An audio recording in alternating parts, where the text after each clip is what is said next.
Mad Max Fury Road. Сүүлийн хэдэн 10-нд гарсан хамгийн гайхалтай зураглал бүхий сүрдмээр акшн эсгүүдтэй кино. Бүх цаг үеийн хамгийн шилдэг car chase буюу хөдөлтөнтэй бүтээл. Энэ яваа насандаа кино театрын том дэлгэцээр үзсэнтэй хамгийн их баярлаж явдаг кинонууд ямаа нэг. Одоо ч энэхүү киноны гайхалтай эсгүүдийг бид дахин үзэх дуртай. Миний хувьд энэ кинонд өөлөх зүйл бараг л үгүй.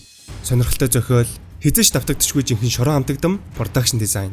Энэхүү киноноос өөр ямар ч киноноос харах боломжгүй акшн эсгүүд, дутуу үнэлэгдэх хөгжимгээд дурдаад дуусашгүй олон магтах зүйлтэй. Үүнийхээ үр шимэгч 88 дахь удаагийн Академийн шагнал гардуулах ёслолтээр хүртсэн. What another lovely day. Нэмээд мэдээж жүжигчид болон тэдний жүжиглэлтийг зайлшгүй дурдах шаардлагатай. 2 цагийн турш бид Том Хардигийн айхлыг сонсож цус өргөсөн дайн тулаанаас өөр мэдэх зүйлгүй Николас Холтын дүр хэрхэн өвсөн өөрчлөгдөж байгааг Furiosa буюу Шарлиз Тероны жинхэнэ хүчрэг эмэгтэй дүрийг харамсчирдаг. Ёстой л эмэгтэй баатрыг ингэж хийдгин гэж хэлмээр. Киноны гол дүр Max Edich Furiosa киноны хамгийн байраас чухал дүр байдаг. Үзэгчдэд ч киноноос хамгийн их таалагдсан дүр нь Furiosa. Тэгвэл Mad Max franchise-ийн ээлжид нэгэн кино Furiosa Mad Max Saga 5 сарын 23-нд нээлттэй хийх гэж байгаа байлаа. Remember me. Энэхүү кинонд Fury Road дээр гарсан Furiosa-гийн талаарх нууцлаг түүхүүд болон Immortan Joy-ийн итгэлийг хэрхэн олж авсан гэх мэт сонирхолтой prequel түүх гарах юм. Мэдээж Mad Max franchise-ийн кино нэмээд өдгөө 79 настай George Miller өөрөө найруулж байгаа учраас өөрт хамгийн ор кино театраар буюу том дэлгэцээр үзэх ёстой кино билээ. Remember me. Юун түрүүнд Fury Road дээр гарсан Charlize Theron-ы бүтээсэн Furiosa-г иргэнэг санацгаая. Киноны эхлэлд Citadel-ийн эзэн War Boys-ийн толгойлогч Immortan Joy итгэлт жанжин Furiosa-г түш болон сумны нөөцийг хангуулахаар замд нь гаргадаг. Once again, I salute my Imperator Furiosa. Гэвч Gastown руу явж байсан Furiosa чиглэлээ гинт өөрчилснөөр киноны гол үйл явдал эхэлдэг. Furiosa дан ганц чиглэлээ өөрчилснөөс гадна Immortan Joy-ийн хүүхдүүдийг төрүүлэх зорилготой 5 их нэрийг ч бас нууцаар авч өөрийн төрлөх газар Green Place-ийг зорьдог. We're going to the Green Place and many mothers. Харин Green Place нэгэн цагт Uvalini буюу Many Mothers-ийн эзэмшил Wasteland-ийн үржин шимтэн хэсэг газар байсан ч тентхийн ус бохирдсноос болж хэрээнүүд ирэн суурьших болсон гэдэг. Green Place болон Many Mothers нь дан ганц эмэгтэйчүүдээс бүрдэх бөгөөд Mad Max-ийн Themyscira буюу Амазончууд гэмээр. It's me. Харин Fury Road дээр Furiosa болон Joy ихнэрүүд нэмээд мэдээж Max нар замдаа тарах олон саад бэрхшээл мөн Immortan Joy-оор өдөрдүүлсэн War Boys-тэй тэмцдэг. Эцэст нь Furiosa Immortan Joy-ыг хөнөөн Citadel-д иргэн очиж тентхийн хүндлэлийг хүлээж буугаар кино маань төгсдөг үлээ.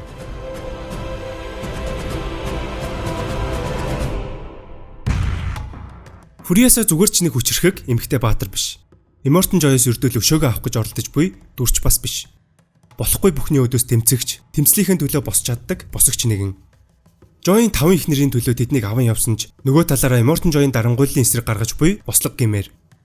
Бүр түүний өсний засалт хүртэл Citadel дэх эмэгтэй хүнийг ердөөл үржих зорилготой хэрэгсэл мэтээр хандах эцгийн хэд давуу эрхт байдлыг эсэргүүцэж засуулсан гэлтэй.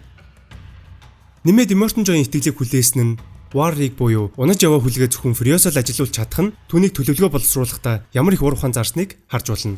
I set the sequence myself. This rig goes nowhere without me. Харин тэрхүү төлөвлөгөөгөө биелүүлэхийн тулд хичнээн их цаг хугацаа, золиос шаардсан ч хамаагүй амжилттай биелүүлэхээр зорих нь түүний тэсвэр хатуужилтай зарчимч гэдгийг харуулдаг. Үүнийг нь ч кинонд хэлж биш, үйл явдал, дүрийн сэтгэл хөдлөлөөр бидэнд огт хүчлэлгүйгээр харуулдаг. Төрж өссөн газар нь үгүй болж, гэр бүлээс нь ердөө цөөхөн хитгэн үлдсэнийг Furiosa эцэст нь мэдснээр түүний тэр олон жил тээж явсан гашуун мэдрэмжүүдийг түүний элсэн манханд сүхрэн суун орилж буй сценээс хардаг.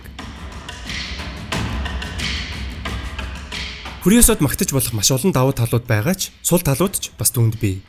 Дайчин, авьяаслаг механикч, төвчээртэй гэх мэт. Харин нөгөө талаараа хитрхи хатуу буюу хүйтэн, өөрт тохиолдсон үйл явдлууд болон хүрээллээс нь үүдэж, эрэгтэй үнийг харах өнцг нь сөрөг гэх мэт.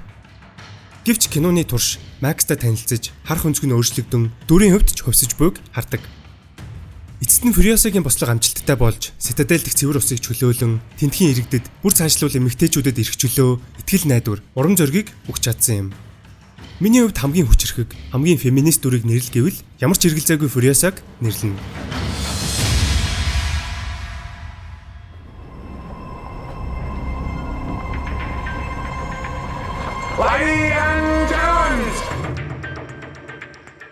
Тэгвэл удахгүй нээлттэй их Furiosa Mad Max Saga киноны талаар мэдээлэл хүргэе.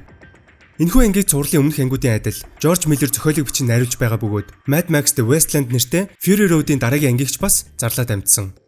Өөрөөр хэлбэл Mad Max-ийн хуучин кинонуудыг тооцохгүйгээр шинэ кинонууд нь үйл явдлын хувьд эхлээд Furiosa Mad Max Saga, дараа нь Fury Road, түүнээс шууд үргэлжлэн Mad Max The Wasteland гэж гарах юм.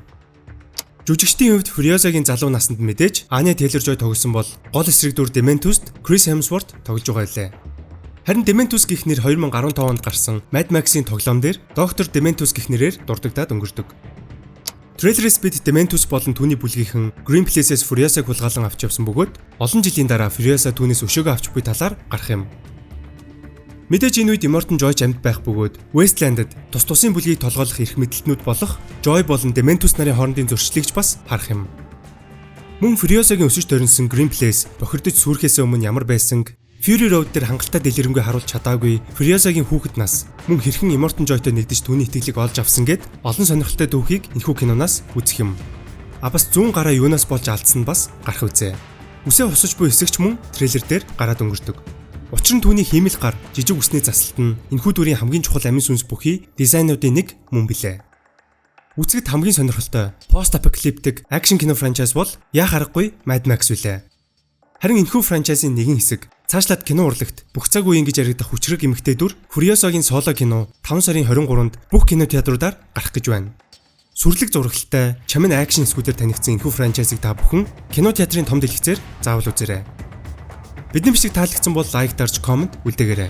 Мөн манаас үгийг дэмжихийг хүсвэл description хэсэгт байрлах дансаар донешн хийлгэх боломжтой. Бас subscribe дарахаа бити мартаарай. Дараагийн бичлэгээр уулзцгаая.